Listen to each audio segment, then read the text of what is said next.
I was knocked down, heard the countdown through the haze in the face of defeat, yeah. Hi, I'm Young. Today I'm here with Mavic Mini. Okay, I haven't been playing with Mavic Mini for a while, so today's the day that I actually play with it, especially that there has been a firmware update. I'm sure many of you guys have already seen heaps and heaps of videos talking about the firmware update, and of course the most exciting part of that update has been the addition of the manual exposure setting for video.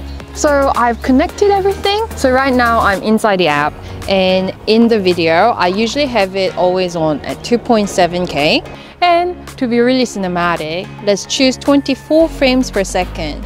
If you want to enjoy that cinematic blur, all you need to do is you just need to double that time.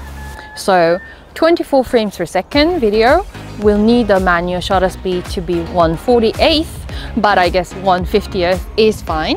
So if you go into the manual setting that you see at exposure 0, the shutter speed is 1/800th.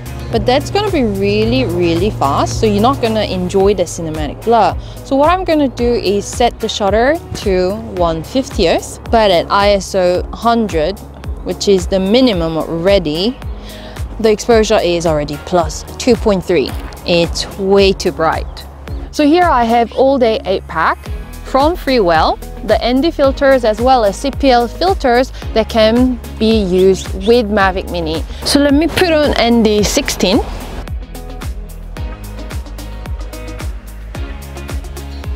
It seems like the exposure setting is okay at shutter speed 1/50th. So less talking and more flying. Take off. The home point has been updated. Please check it on the map. I was knocked down, heard the countdown through the haze in the face of defeat, yeah. I was ruled out with no bailout on my own. As I had to keep the shutter speed constant, I realized as I changed the angle of the shot, I had to tweak the ISO a little bit, which was a little bit challenging because I'm so used to just playing with auto. But to really represent what cinematic blur means, here you can see in the shutter speed where I've kept it at 1/50th, you can see that the car looks blurry, so smooth on the eyes. But the irony of this test is that when I was flying the drone without ND filter, that's when the sun started shining.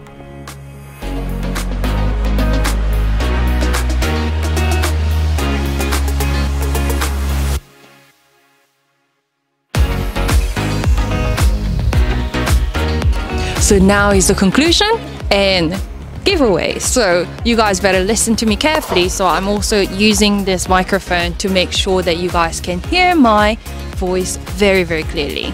For me, I still need to get used to using that manual exposure setting and so on. And if you really want to get this cinematic blur, in that case, you definitely need ND filter. Sometimes I do move around a lot with my drone, changing the angles and so on. So getting that exposure perfected is quite difficult.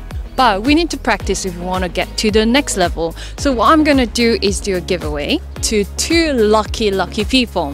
So these Freewell filters come with 8 filters, and it comes with really nice steel case. But I have to say that the boxes were opened by me, so the quality is totally safe. Very solid quality from Freewell as usual. So if you want to join me in the journey to take that drone footage to more, higher cinematic level, then please comment down below why you think you should win the filter. I definitely want to hear some of your great ideas, and this is not going to be random select. I'm actually going to pick the 2 best winners and announce on my Instagram. So follow my Instagram. So please don't forget to comment down below and like this video, and see you!